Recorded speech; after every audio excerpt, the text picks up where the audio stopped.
जोहार झारखंड वासियों, मैं हूं आकाशदीप कुमार और आप देख रहे हैं झारखंड सर्कल। अगर आप झारखंड से हैं और झारखंड से जुड़ी हुई खबरें या पोस्ट देखना पसंद करते हैं तो झारखंड सर्कल को अभी सब्सक्राइब कर ले। अब आइए देखते हैं झारखंड से आज की बड़ी खबरें।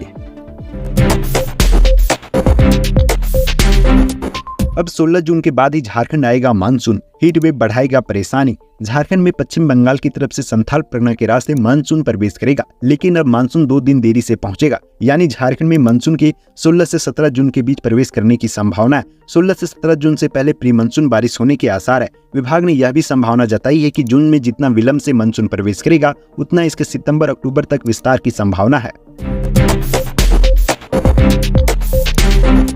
लोकसभा चुनाव खत्म होते ही एक्शन में चंपई सरकार, 4 अधिकारियों पर विभागीय कार्रवाई की दी मंजूरी। लोकसभा चुनाव खत्म होते ही झारखंड की चंपई सरकार एक्शन मोड में नजर आ रही है। सीएम चंपई ने झारखंड के 4 अधिकारियों के खिलाफ विभागीय कार्रवाई की मंजूरी दी है। इनमें 2 अधिकारी सेवा से रिटायर हो चुके हैं। सीएमओ की ओर से राम प्रवेश कुमार, चंद्रशेखर सिंह, अवधेश कुमार पांडे और डॉक्टर अशोक कुमार पाठक के खिलाफ विभागीय कार्रवाई की अनुमति दी गई है। आकलन परीक्षा में दिव्यांग पारा टीचर्स को मिलेगी 5% की छूट। दिव्यांग पारा शिक्षकों के लिए अच्छी खबर है। अब झारखंड के पारा शिक्षकों यानी सहायक आचार्य की आकलन परीक्षा में दिव्यांग पारा शिक्षकों को 5% की छूट मिलने वाली है। SC, ST, OBC के तर्ज पर 35% अंक लाने पर भी दिव्यांग पारा शिक्षक पास कर जाएंगे। नियमावली में इसको लेकर संशोधन हो रहा है। नियमावली संशोधन के बाद दूसरी आकलन परीक्षा का शेड्यूल जारी किया जाएगा और परीक्षा ली जाएगी। जैक ने नियमावली में संशोधन का प्रस्ताव स्कूली शिक्षा एवं साक्षरता विभाग को दे दिया है। शिक्षक नियुक्ति परीक्षा में 12,798 अभ्यर्थियों ने नहीं चुना फोर्थ पेपर का विकल्प। राज्य के प्रारंभिक विद्यालयों में सहायक आचार्य के पदों पर होने वाली नियुक्ति में 12,798 अभ्यर्थियों ने चौथे पत्र के अंतर्गत विषय का विकल्प नहीं दिया। यह स्थिति तब है जबकि झारखंड कर्मचारी चयन आयोग यानी JSSC ने विकल्प के लिए अपनी वेबसाइट पर लिंक जारी किया था। विकल्प नहीं चुनने वाले छात्रों के लिए JSSC ने फिर से मौका दिया है। उन्हें 10 जून तक फोर्थ पेपर का विषय चुनकर आयोग में आवेदन देना होगा। आयोग ने यह भी हिदायत दी है कि किसी अन्य माध्यम से प्राप्त आवेदन स्वीकार नहीं किए जाएंगे। आयोग ने यह भी कहा है कि 10 जून तक आवेदन नहीं देने पर आयोग स्वयं विकल्प पर निर्णय लेगा। झारखंड में 12 जून से शुरू होगी 26,001 सहायक आचार्यों की नियुक्ति, शेड्यूल जारी। झारखंड कर्मचारी चयन आयोग ने झारखंड प्रारंभिक विद्यालय सहायक आचार्य संयुक्त प्रतियोगिता परीक्षा 2023 के अंतर्गत अगले चरण में आयोजित होने वाली विभिन्न पात्रों की परीक्षाओं की तिथि घोषित कर दी है। इसके तहत इंटरमीडिएट प्रशिक्षित सहायक आचार्य पद के लिए परीक्षा दिनांक 12 जून तथा स्नातक प्रशिक्षित सहायक आचार्य पद के लिए परीक्षा 23 जून से आयोजित की जाएगी। यह परीक्षा रांची, बोकारो, धनबाद, हजारीबाग एवं पूर्वी सिंहभूम के विभिन्न केंद्रों पर आयोजित होगी। गोड्डा, जामताड़ा और पाकुड़ में नई पुलिस लाइन का शीघ्र होगा उद्घाटन। मुख्यमंत्री चंपई सोरेन ने शुक्रवार को Jharkhand police housing corporation limited के भवन निर्माण से जुड़ी योजनाओं की समीक्षा की। इस मौके पर झारखंड कॉर्पोरेशन लिमिटेड के अध्यक्ष सह प्रबंध निदेशक प्रशांत सिंह ने बताया कि गोड्डा, जामताड़ा और पाकुड़ में नई पुलिस लाइन का निर्माण हो चुका है, जिसका शीघ्र उद्घाटन किया जाना है। वहीं पुलिस भवन, पुलिस लाइन और थानों से संबंधित 290 भवनों के निर्माण कार्य तेजी से चल रहा है। उन्होंने प्रस्तावित नई पुलिस मुख्यालय से जुड़ी जानकारी भी मुख्यमंत्री को दी।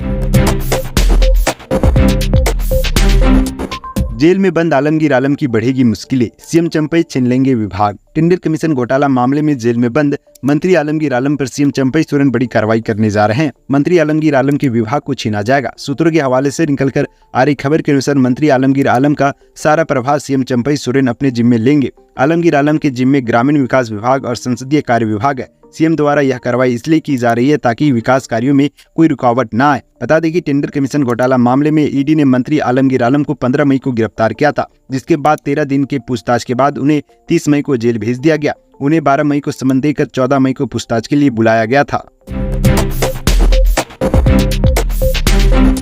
मुख्यमंत्री 11 को करेंगे विकास योजनाओं की समीक्षा बैठक। आदर्श आचार संहिता समाप्त होते ही मुख्यमंत्री चंपई सोरेन 11 जून को राज्य की विकास योजनाओं की समीक्षा बैठक प्रोजेक्ट भवन में 11 बजे से करेंगे। मुख्यमंत्री की समीक्षा बैठक को देखते हुए मंत्रिमंडल सचिवालय एवं समन्वय विभाग के सभी विभागों को पत्र लिखा है और योजनाओं की स्थिति की विस्तृत रिपोर्ट योजना विकास विभाग के माध्यम से मांगा है। मुख्यमंत्री सीएम विकास योजना के अलावा विधि व्यवस्था की भी समीक्षा करेंगे। इसकी भी रिपोर्ट पुलिस मुख्यालय से मांगी गई है। वारंट की तामील, अपराध के साथ साथ अबुआ आवास योजना, सर्टिफिकेट केस, भूमि सुधार, राजस्व विभाग सहित सभी विभागों की योजनाओं की स्थिति की बारी बारी से समीक्षा करेंगे। सीएम चंपई की तस्वीर वाले झोला में अब मिलेगा राशन। झारखंड में सभी श्रेणियों के कार्डधारियों को मासिक राशन अब मुख्यमंत्री चंपई सोरेन की तस्वीर और राज्य सरकार का लोगो लगे झोला में दिया जाएगा। इसके लिए राज्य के सभी जिलों को 66 लाख से अधिक सरकारी झोला भेजा गया है। राज्य सरकार के जनसंपर्क विभाग के द्वारा तैयार किए गए झोला में चंपई सरकार का टैगलाइन सिलसिला जारी रहेगा अंकित है। ओलंपिक में मेडल जीतने वाले खिलाड़ियों को झारखंड सरकार बनाएगी डीएसपी। झारखंड के खिलाड़ियों के लिए बेहद सुखद समाचार है। खेल विभाग झारखंड के उभरते खिलाड़ियों का उत्साह बढ़ाने के लिए नया प्रस्ताव लाया है। दरअसल खेल विभाग के मुताबिक ओलंपिक में पदक जीतने वाले खिलाड़ियों को डीएसपी के पद से नवाजा जाएगा। झारखंड सरकार इसे लेकर कैबिनेट में एक प्रस्ताव लाने की तैयारी में। इसके साथ ही राष्ट्रीय अंतर्राष्ट्रीय स्तर पर पदक जीतने पर उन्हें सरकारी नौकरी दी जाएगी। आपकी योजना आपकी सरकार आपके द्वार कार्यक्रम फिर से जुलाई में शुरू होगा। लोकसभा चुनाव खत्म होते ही झारखंड सरकार की महत्वाकांक्षी योजना आपकी सरकार आपके द्वार कार्यक्रम जुलाई से शुरू हो रही है। इसके मद्देनजर मुख्यमंत्री चंपई सोरेन ने मुख्य सचिव और सभी विभागीय सचिवों को निर्देश दिया है कि इसका ब्लूप्रिंट तैयार कर ले। बहुत जल्द अभियान को शुरू करने के लिए अहम बैठक होगी। मुख्यमंत्री के निर्देश के बाद सचिवालय स्तर पर हलचलें तेज हो गई है। पूर्व मुख्यमंत्री हेमंत सोरेन की महत्वाकांक्षी योजना आपकी सरकार आपके द्वार कार्यक्रम की शुरुआत 12 अक्टूबर से की गई थी। अब तक कुल 3 चरणों का अभियान चलाया जा चुका है, जिसका काफी अच्छा रिस्पांस मिला था। इसलिए इस अभियान को सरकार ने फिर से शुरू करने का निर्णय लिया है। मुख्यमंत्री चंपई सोरेन ने 6000 करोड़ रुपए के राजस्व संग्रहण का लक्ष्य तय किया। विभाग को दिया निर्देश। मुख्यमंत्री चंपई सोरेन ने वाणिज्य कर विभाग को चालू वित्तीय वर्ष की पहली तिमाही में राजस्व प्राप्ति के निर्धारित 6000 करोड़ रुपए के लक्ष्य को हासिल करने के लिए सभी समुचित कदम उठाने का निर्देश दिया। उन्होंने कहा कि राजस्व संग्रहण के कार्य में तेजी लाई जाए। मुख्यमंत्री वाणिज्य कर विभाग द्वारा राजस्व संग्रहण की समीक्षा कर रहे थे। इस मौके पर वाणिज्य कर विभाग की ओर से बताया गया कि चालू वित्तीय वर्ष की पहली तिमाही में 6000 करोड़ रुपए के राजस्व संग्रहण के लक्ष्य की तुलना में 3500 करोड़ रुपए टैक्स की वसूली की जा चुकी है। इसके साथ टैक्स वसूली के कार्य में तेजी लाई जा रही है। वित्तीय वर्ष 2024-25 में 26,000 करोड़ रुपए के राजस्व प्राप्ति का लक्ष्य वाणिज्य कर विभाग ने रखा है। झारखंड में कम वोटिंग वाले पोलिंग बूथ की समीक्षा होगी। मुख्य निर्वाचन पदाधिकारी ने दिए निर्देश। मुख्य निर्वाचन पदाधिकारी के रविकुमार ने शुक्रवार को मुख्यालय स्थित अपने सभागार में सभी जिलों के उप निर्वाचन पदाधिकारियों के साथ बैठक की। बीते लोकसभा निर्वाचन के दौरान रह गई किन्हीं भी अप्रत्याशित कमियों का आकलन कर उन्हें सुधारने तथा आगामी विधानसभा चुनाव में मतदान प्रतिशत को बढ़ाने हेतु विमर्श के उद्देश्य से उक्त बैठक आहूत की गई। उन्होंने कहा कि राज्य में लोकसभा निर्वाचन निष्पक्ष, भयमुक्त और शांतिपूर्ण ढंग से संपन्न कराने में निर्वाचन से जुड़े सभी पदाधिकारियों कर्मियों ने अपनी महती भूमिका निभाई है। उन्होंने कहा कि आगामी विधानसभा चुनाव के लिए अभी से तैयारी प्रारंभ कर दे। रांची में स्कूल कॉलेजों के 100 गज की परिधि में नहीं बेचे जाएंगे तंबाकू। रांची सदर अनुमंडल क्षेत्र के सभी निजी और सरकारी स्कूलों, कॉलेजों और विश्वविद्यालयों के 100 गज की परिधि में तंबाकू पदार्थों की बिक्री पर रोक है। रांची के सदर अनुमंडल दंडाधिकारी ने निषेधाज्ञा जारी की है। निषेधाज्ञा अगले 60 दिनों के लिए प्रभावी रहेगी। COTPA एक्ट के तहत किसी भी शैक्षणिक संस्थान के 100 गज के दायरे में सिगरेट या किसी अन्य तंबाकू पदार्थों की बिक्री पर रोक है। इसे देखते हुए रांची के सदर अनुमंडल दंडाधिकारी द्वारा दंड प्रक्रिया संहिता की धारा 144 के तहत प्रदत्त शक्तियों का प्रयोग करते हुए रांची सदर अनुमंडल क्षेत्र के सभी निजी और सरकारी स्कूलों, कॉलेजों और विश्वविद्यालय के 100 गज की परिधि में निषेधाज्ञा जारी की गई है। युवाओं को नशे की लत से बचाने के लिए यह कदम उठाया गया है।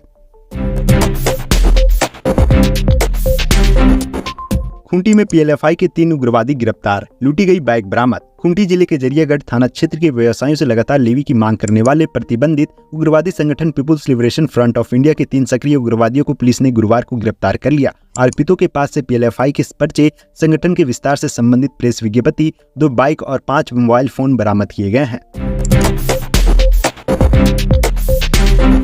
झारखंड मुक्ति मोर्चा के विजय जुलूस में नाचने वाले दरोगा की शिकायत लेकर चुनाव आयोग पहुंची बीजेपी। दुमका में झारखंड मुक्ति मोर्चा के प्रत्याशी नलिन सोरेन के विजय जुलूस में कथित तौर पर डांस करने वाले थाना प्रभारी की शिकायत लेकर भारतीय जनता पार्टी के प्रतिनिधिमंडल न्यायिक मामलों के प्रमुख सुधीर श्रीवास्तव के नेतृत्व में चुनाव आयोग पहुंचा। सुधीर श्रीवास्तव ने बताया कि 5 जून को दुमका के कुंडित में थाना प्रभारी सुरेश दुबे नलिन सोरेन के विजय जुलूस में डांस कर रहे थे। उन्होंने कहा कि पूरे देश में ये पहली घटना है जब कोई पुलिस पदाधिकारी किसी विशेष राजनीतिक दल के विजय जुलूस में नाच रहा हो। उन्होंने बताया कि बीजेपी ने मांग की है कि पुलिस पदाधिकारी को खुलासा करना चाहिए कि उन्होंने अपने पसंदीदा राजनेता को जिताने में मदद के बदले क्या डील की थी। बीजेपी ने आयोग से सख्त एक्शन की मांग की। घर के आंगन में सोई महिला को हाथी ने कुचलकर मार डाला। सिमडेगा जिले के ठठई टांगर प्रखंड के जामपानी कुसुमटोली में बीती रात एक जंगली हाथी ने एक महिला को कुचलकर मार डाला। गर्मी का मौसम होने के कारण महिला घर के आंगन में सोई हुई थी। तभी अचानक हाथी आधमका।